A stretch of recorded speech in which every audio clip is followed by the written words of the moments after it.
Jika kamu melihat satu komunitas tertentu yang bisik-bisik agama tapi di grupnya mereka sendiri tanpa melibatkan kelompok lain yang mungkin a'lama minhum lebih alim, maka itu sesat, dolalun wa bid'atun.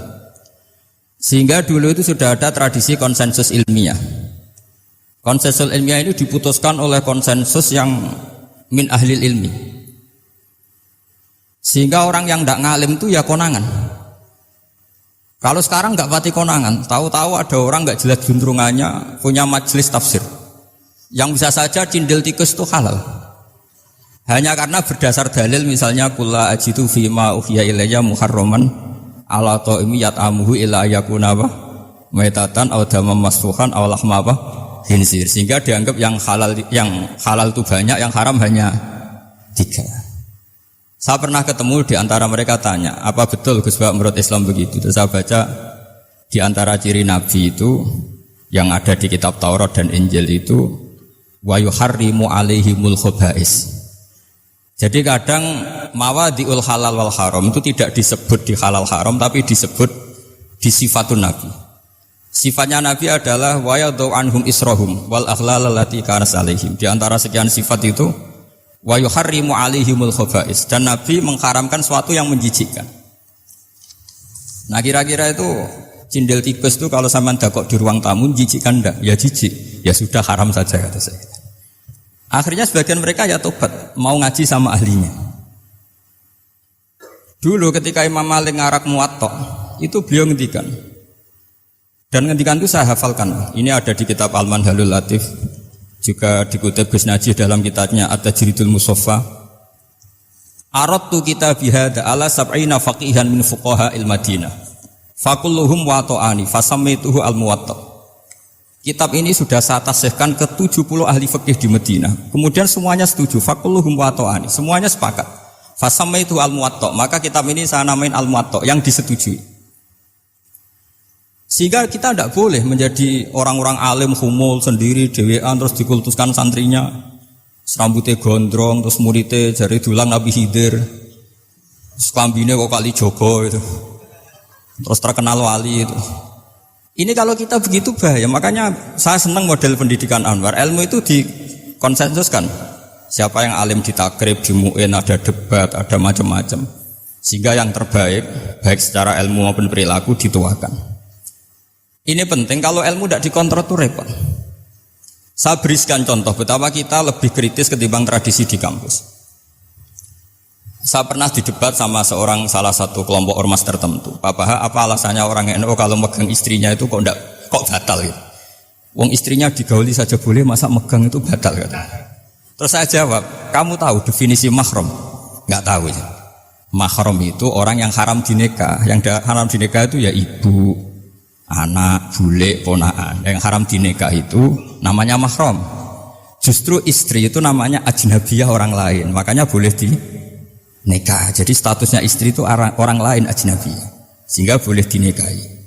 Kalau mahram malah nggak boleh dinikahi. Mereka akhirnya sadar. Oh ternyata selama ini keliru. Membahasakan istri mahram itu keliru. Ya terus akhirnya dia jadi Syafi'i dadaan tadi. Pernah juga ada seorang kiai yang kepikiran mau mengharamkan atau menganggap ada fidah kalau orang haji itu rokok. Rasanya kalau kata pakar-pakar Kuwaitar itu cengkeh itu wangi. Kalau cengkeh wangi berarti kalau haji rokok itu artinya pakai apa? Itu cengkeh itu wangi. Kalau cengkeh wangi berarti kalau haji rokok itu artinya pakai apa? Wangi. Itu hampir saja deal. Karena ya memang cengkeh itu wangi. Kemudian diingatkan sama kiai yang lain. Anda berani fatwa kalau orang Jumatan sunat ngerokok karena pakai pewangi? Wah iya, enggak jadi. Jadi ini pentingnya ilmu itu konsensus. Sehingga saya bicara di sini pede bukan karena saya merasa benar, enggak, kan nanti ada yang nasehin. Kalau benar ya sampean dukung, kalau salah ya tinggalkan saja, biasa saja. Karena kalau sampean sama-sama tadi saya sudah bilang tahta topkotin wahidah, kita tahta saifin wahid, tahta mursin wahid. Saya pikir ilmu saya dan sampean ya undah-undi lah. Kita beda jauh kan dengan Gus Najih karena beliau alim, bisa ngarang kitab banyak. Kalau saya jenengan kan ya sama-sama enggak jelas gitu ya, sudah pokoknya santai-santai saja. Pokoknya rileks saja. Yang jelas saya datang ke sini itu mau cerita kebanggaan saya sebagai orang pesantren, produk pesantren kalau kata Gus Barak tadi. Di kampus itu saya berkali-kali ketemu dokter, profesor, dan mereka umumnya itu orang-orang yang galau, yang gelisah. Dan lucunya itu mereka memposisikan saya sebagai penasihat. Karena apa? Memang ilmu pesantren itu unik. Ilmu yang bisa menjawab problem apa saja. Mereka misalnya tanya begini, Pak Bahak, saya ini orang kampung, yang bapak saya itu utun kan, utun itu lugu. Bisa menjadikan saya doktor, saya jadi dekan, saya jadi rektor. Tapi setelah di kota, dengan sekian ilmu yang saya pelajari dari Eropa, dari Amerika, sekedar anak saya tidak narkoba itu sudah susah, kok ranking? Nggak dengar anak saya ditangkap BNN itu sudah seneng saya. Artinya apa? Dia sadar ternyata kearifan lokal yang dididik para kiai menjadikan anak-anaknya jadi profesor, jadi dokter. Tapi dengan ilmu kedoktorannya, orang menjadikan anaknya ranking itu susahnya bukan main. Karena nggak ada kearifan. Ilmu yang mereka anggap adalah dianggap ya, tentu tidak hakikat, eksak. Eksak saja sebetulnya tidak juga subjektivitas mereka. Misalnya begini, ini contoh sekian. Pernah saya lomba cepet-cepetan matematika. Kalau saya kan pernah dimintai konsultan sebagai badan Basnas Nasional. Mereka kalau ngitung ya zakat tijarah itu 2,5%. Mungkin zakat ziro'ah berapa? 10% atau 20%. Kangkang yang di sini tak pikir itu mesti bingung karena gaya poro gabet itu mesti raiso. Dan mereka tak tantang, coba jenengan bikin poro gabet, saya pakai matematika pesantren. Itu cepat saya. Karena matematika kita adalah matematika ummi. Ummi itu orang Arab, ummiyin. Gak usah diterjemah apa, sudah ummiyin saja. Ummiyin itu keibu-ibuan lugu. Jadi kalau nggak bisa itu ya terlalu. Misalnya 2,5%, kalau kita bilang kan rubul usur. Ya sudah 1.000 itu diusurkan dulu menjadi 10. Setelah 10 itu kan misalnya ya 1.000 berarti usurnya 100. Ya kan? Setelah 100 cari rubuknya berapa? 25. Berarti setiap 1 juta 2,5% adalah 25. Mereka masih garap poro gabet, saya sudah cepat 1.000 usurnya 100, rubuknya 25, namanya rubul usur. Begitu juga misalnya kita punya aset 100, nisful usur, usurnya 10, nisfunya berarti 5. Itu rasa poro gabet cepat, ketimbang sampean poro gabet 2,5% kan suwi. Terus dia tanya, Pak matematikanya kok cepat? Dapat ilmu dari mana? Pernah kuliah di mana? Ya saya ngaji di Sarang sama Mbah Mun, terus saya ngaji beberapa ilmu. Nah, kelirunya rata-rata santri itu faro itu ya ora seneng. Nah, bulat. Nah ini cerita saja. Jadi kita bisa membuktikan ke khalayak ramai kalau kita tidak kalah. Khawarizm Al-Jabar terkenal di Barat, Avicenna atau Ibnu Sina itu ya dengan ilmu-ilmu umum. Dan mereka fasih sekali menerangkan ilmu medis, ilmu apa. Fasih sekali. Sehingga ketika sekarang teknologi katanya adanya di Barat, di Eropa, sebenarnya mereka itu kagum sama Islam. Karena mereka ngakui bahwa di antara ilmu itu dari Islam, zaman Khawarizm, zaman Al-Jabar, zaman Avicenna, zaman Ibnu Rus dan sebagainya. Saya beri sekian contoh dan ini saya bilang tanyakan ke orang kafir yang paling inat, paling lajab di dunia. Tanyakan ayat ini, pasti artinya seperti ini. Yaitu ketika ada fenomena likuifaksi, tentu kalau di Jogja kan ada grup ilmiah. Mereka tanya saya, Pak Bahak, apa ada teori manusia itu ditenggelamkan di bumi? Yang teori, bukan kasus, bukan peristiwa sejarah. Kalau peristiwa sejarah kan ada korun. Saya ditanya gitu, terus saya jawab, Aamin tuman fis sama ayakhsifa bikumul ardo fa idza hiya tamur. Apa kamu merasa aman di dunia sementara pengendali langit manfisama itu pengendali langit. Sementara pengendali langit manfisama itu pengendali langit. Ya siapa saja, bisa malaikat atau bisa Allah man sing kudratu fisama, itu ahli tafsir beda pendapat. Yang enggak beda yang enggak pernah nafsiri gitu. Jadi yang enggak beda karena enggak pernah nafsiri. Ayakhsifa bikumul ardo, bahwa bumi ini bisa ditenggelamkan. Faidah ya tamur, ya memang bumi itu bisa meleleh. Terus saya memberi sekian argumentasi. Kalau kamu katakan justifikasi ilmiah karena kadung Islam dan kadung pegangan Quran, mungkin Anda akan bilang saya ini justifikasi. nyari pembenaran secara syariah. Tanyakan ke ahli lughat yang non muslim. Maknanya ayat itu tetap seperti itu. Begitu juga misalnya ayat wal ardi dzatis sadq, dan bumi yang berkarakter bisa retak. Sodkon itu retak. Dulu kita hanya punya contoh, misalnya biji-bijian jagung yang lembek, yang lemah, dan bumi yang keras, atau ketela atau bengkoang itu. Ternyata dengan segala kelemahan ini, biji-bijian ini bisa merekah, dan buminya yang ngalah memberi ruang.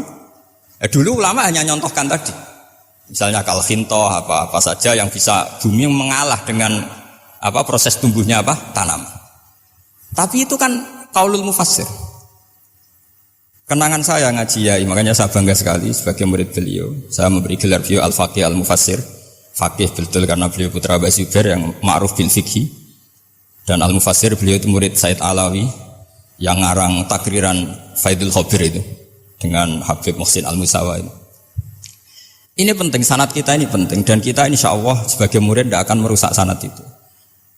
Dan yang merusak sanad itu gurunya alim, baik guru alim terus kita bodoh itu merusak sanad itu. Saya masih ingat didawi Mbah Mun, wong jagoan merusak sanad.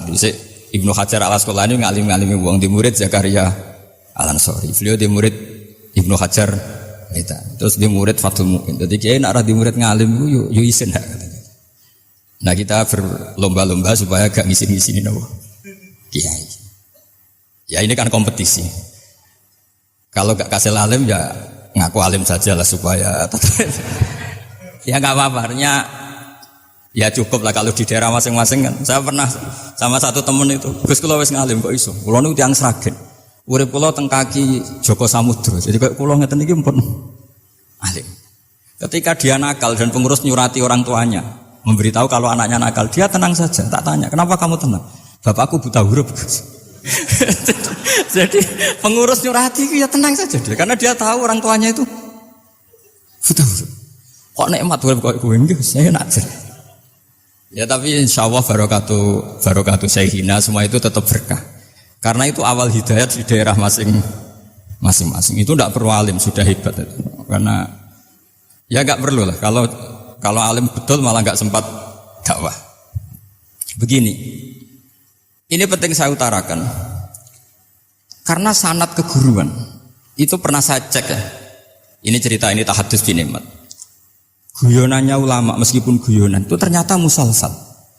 Dulu ya itu mungkin semuanya dengar sering cerita ada seorang desa gitu yang kambingnya habis mati, kebetulan kambingnya itu jenggotan kata beliau. Itu ada khotib yang jenggotan tuh nangis. Sempat khotibnya itu GR kalau dia itu yata asar bimau idoti. Yata asar sampai nangis sih. Ternyata enggak. Dia ingat khotib itu ingat kambingnya yang mati. Itu cerita Yai dulu dan diulang-ulang. Ternyata saya baca, kalau sama nggak percaya baca di Al-Fawaid Asy-Syatiriyah atau Al-Fawaid Al-Haramiyah. Itu karangannya Habib Salim Asy-Syatiri. Beliau dekat sekali dengan Gus Najib, pernah nginep di beliau. Itu di karangan beliau sampean cek nanti di qauluhu ta'ala lau adzibannahu adzaban sadidan aw la asfahannahu aw la ya'tiyanni bisultanim. Itu kata beliau begini. Adzaban sadidan itu orang dihidupkan atau didomisilikan di daerah yang enggak sejenis. Itu tersiksa sekali. Terus di situ beliau cerita, dulu itu ada orang alim alamah hamilul Quran itu di penjara.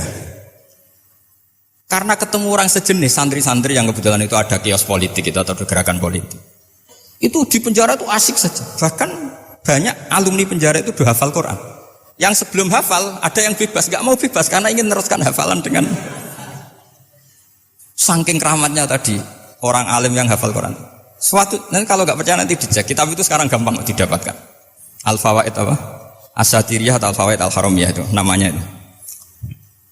Itu ternyata terus penguasa ini ngerti, ini di penjara kok happy-happy saja malah mulang Quran.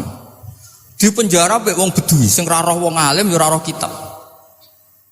Ternyata si bedui tadi pertama melihat syekh yang jenggotan tadi, ingatnya sama kambing tadi. Langsung doa, ya Allah saya ingin bebas. Artinya betapa tersiksanya orang dikumpulkan orang yang tidak sejen. Dan guyonan itu ada di Al-Fawaid Asy-Syatiriyah. Betapa ini al-arwah junudun mujannad. Mbah Mun muridnya Sayyid Alawi pernah cerita itu, meskipun dengan analogi kias yang beda. Sayyid Habib Salim As-Satiri itu malah cerita itu ditadwin, dimudawankan, yaitu ditulis di kitab. Itu kan luar biasa. Dan saya punya kitab itu. Kemudian yang sama lagi adalah Yai sering berkeyakinan annal ardo kurawiyah. Meskipun sampean mungkin lihat di video-video nak bumi itu flat, itu orang nggak mau mikir mungkin ya. Annal ardo kurawiyah. Saya percaya beliau karena beliau orang alim dan saya percaya teori falak. Kemudian saya cek di tafsirnya Imam Habib Satiri tadi di ayat watarol jibala tahsabuha jamidatan wa hiya tamurru marras sahab. Kata beliau annal ardo kurawiyah wa anna hadhil ardo tamurru kal jibal atau tamurru mamarul jibal marul jibal. Ketika dia ditanya apa alasannya? Watarol jibala tahsabuha, kan ada kata tahsabuha. Tahsabu itu hasibah yahsabu husbanan. Kalau sebagian lughat hasibah yahsibu husbanan. Nah, itu sekarang kata beliau, itu sekarang. Kenapa itu sekarang? Idlah husbana hunaka. Kan ada mufassir yang mengatakan tamurru marrasahab itu nunggu di akhirat. Wa tarol jibala tahsabuha jamidata wa hiya tamurru marrasahab itu nunggu nanti di akhirat. Tapi kata Habib Salim As-Satiri tidak di dunia. Idlah husbana hunalika itu akhirat maksudnya. Di akhirat husban itu artinya kan nyongko, ngiro. Di akhirat semuanya itu ilmul yakin, ainul yakin. Jadi kalau tahsabuha pasti di dunia karena adanya husban dugaan hanya ada di dunia. Lagi-lagi muwafaqah bainahu wa bain Habib Salim As-Satiri. Dan di situ detail sekali. Cara beliau nulis tafsir, pengalaman ngaji sama Sayyid Alawi, tanggalnya.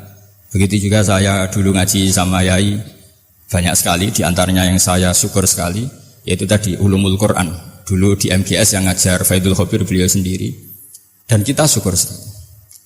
Jadi ini pengalaman-pengalaman kita sebagai murid, sebagai penerus. Terus ketiga begini, ciri khas samahah atau samahan. Ini saya meskipun tidak bawa makalah, saya ini baca sekian takbir. Kenapa guru-guru kita di Indonesia itu menghindari tema-tema ekstrim atau tema-tema keras? Saya pikir di sini masyhur sekali, beliau sering ngendikan zada khusyu'an zada jalan, kita hanya nirukan saja tapi tidak ikut menvonis.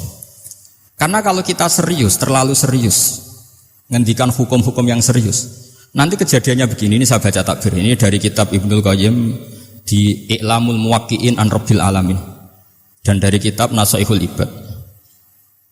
Ketika lisan dihisab sama Allah Ta'ala dan mendapatkan azab yang paling tinggi dibanding jawareh yang lain, itu ketika lisan menanyakan sama Allah, kenapa ya Allah saya punya azab yang begitu ekstrim? Jawabannya Allah, kharajat minka kalimatun balagot masyarikal ardi wa magharibaha fasufikat bihad damul haram wa ukhidha biha al-malul haram wantuhika biha al-farjul haram.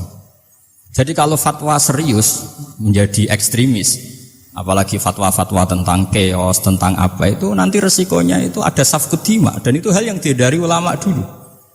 Kamu jangan pernah fatwa dengan meluncurkan satu kalimat yang dengan kalimat itu bisa saja sufika biha adamul haram, orang-orang yang enggak perlu mati harus terbunuh, dan sebagainya dan sebagainya. Kalau dalam Nasaihul Ibad redaksinya adalah kharajat minka kalimatun balagot masyarikal ardi wa maghariba. Ini kalau di kitab Ibnul Qayyim redaksinya itu ada seorang ulama yang ngeluh ketika habis ngajar Al-Hudud. Ha anadza, kata beliau, yuta'allamu minni ma tudrabu bihir riqab wa tuta'u bihil furuj wa tu'khadhu bihil huquq. Jadi sehingga dengan tradisi ulama kabiron angkabirin, dulu-dulunya itu memang ulama menghindari tema-tema ekstrim. Bukan karena tidak bisa, karena takut ini kalau salah fatwa nanti safkud dima. Dan itu yang dilakukan Said Hasan bin Ali ketika beliau konflik, ya dengan tanda kutip konflik dengan Muawiyah. Kata beliau, bisa saja ini hak rajulin, ya sudah tak kembalikan ke dia. Bisa saja hak saya tak kasihkan ke dia, haknan lidima'il muslimin. Tapi karena hukum itu adalah hukum yang sifatnya ijtihadiyah, beliau tetap menutup dengan makalah wa in adri la'allahu fitnatul lakum wa mata'un ilahin. Saya tidak tahu ini kayak apa, jangan-jangan ini hanya fitnah. Kenapa beliau tetap menutup hukum wa in adri dan kemudian ditiru terus oleh Imam Malik, setiap ditanya sering bilang la adri. Sampai yang tanya pernah mangkel, ini pernah dikutip Gus Najih dalam kitab At-Tajridul Mustafa, juga ada di Al-Manhalul Latif. Kenapa sealim engkau selalu jawab la adri? Gitu. Kata Imam Malik, jawab, saya ini orang jauh, kalau sampean bilang la adri nanti gimana? Saya laporannya, disuruh tanya. Kata Imam Malik happy saja. Fa'abligh man wara'aka anni la adri. Enggak kamu tok yang harus tahu kamu saya la adri. Ya kandhani pisan umat temen aku ya la adri. Jadi ulama dulu saking khosnya sama Allah, khosyah. Bilang enggak tahu itu enggak masalah. Karena begitulah sanad mereka dalam hal-hal yang istihadiyah, yang potensi safkud dima. Saya ulang lagi, yang potensi safkud dima itu milih aman bilang la adri. Sampean kalau nggak percaya dicek di Sahih Muslim atau di kitab-kitab hadis Sahih yang lainnya. Dan ini juga yang dipakai Ibnul Qayyim ketika bikin Muqaddimah I'lamul Muwaqqi'in dalam Khotorul Fatwa. Ada seorang namanya itu Buraidah. Buraidah itu Amirul Jaysh. Itu setiap mau perang atau punya MOU dengan kelompok lain, kata Rasulullah, jika mereka menginginkan kamu ala antun zilahum ala hukmillah wa ala hukmi rasulillah fala tunzilhum ala hukmillah wa ala hukmi rasulillah. Ada redaksi yang fi dhimmatillah wa fi dhimmati rasulillah. Walakin anzilhum ala hukmi. Posisikan bahwa MOU itu atas nama kesepakatan kamu dan mereka. Fa innaka la tadri atusiba hukmallahi amla. Karena kamu tidak tahu apa kamu persis sebagaimana hukum Allah pandang. Kamu tidak bisa misalnya secara fikih, misalnya ada Zaid ini kafir harbi, terus kamu bilang ini wajib diperangi karena kafir harbi. Oke, itu mungkin. Tapi masalahnya bisa saja khusus Zaid ini ada sunnatullah, ada ilmu Allah yang mau diberi hidayat sehingga ada perlakuan khusus. Sampai lihat dalam Asra Badrin, itu yang ketangkap di Asra Badrin itu kan semuanya kafir harbi. Ini alhamdulillah ini beliau rawuh. Kalau terusakan. Itu di Asra Badrin itu kan semua yang ketangkep itu adalah orang-orang yang dulu kafir harbi. Termasuk min bainihim ada Said Abbas. Tapi ketika itu jelas-jelas pernah kafir harbi ikut perang Badar. Ini pentingnya muqabalah. Apa Abu Bakar usul dimaafkan, Umar usul darbur riqab. Apa tanggapan Rasulullah SAW ketika masalu kaya Abu Bakrin masalu Ibrahim? Qala faman tabi'ani fa innahu minni wa man asani fa innaka ghafurur rahim. Wa masalu kaya Umar masalu Nuh.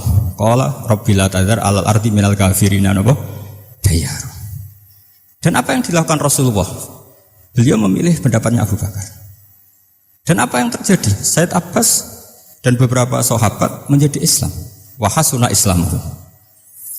Artinya gini, jadi betapa dalam menganalisis satu hukum sosial, karena ini manusia, saya ulang lagi, karena ini manusia itu susah sekali.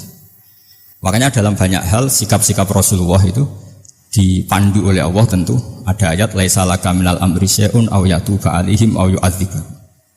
Makanya saya mohon sekali ini para santri, khususnya santri alumni Almar, mohon belajar itu tafsir Munir itu detail. Karena di tafsir Munir itu misalnya ada ayat tertentu yang mengkritik orang kafir tertentu, fitil kalwaqiah gitu.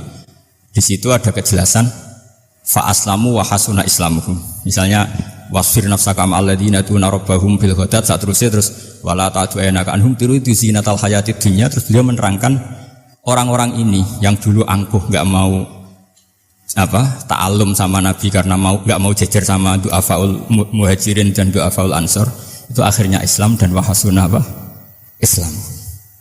Saya kira demikian. Nanti monggo bareng-bareng istifadah dari Syekhina Najih.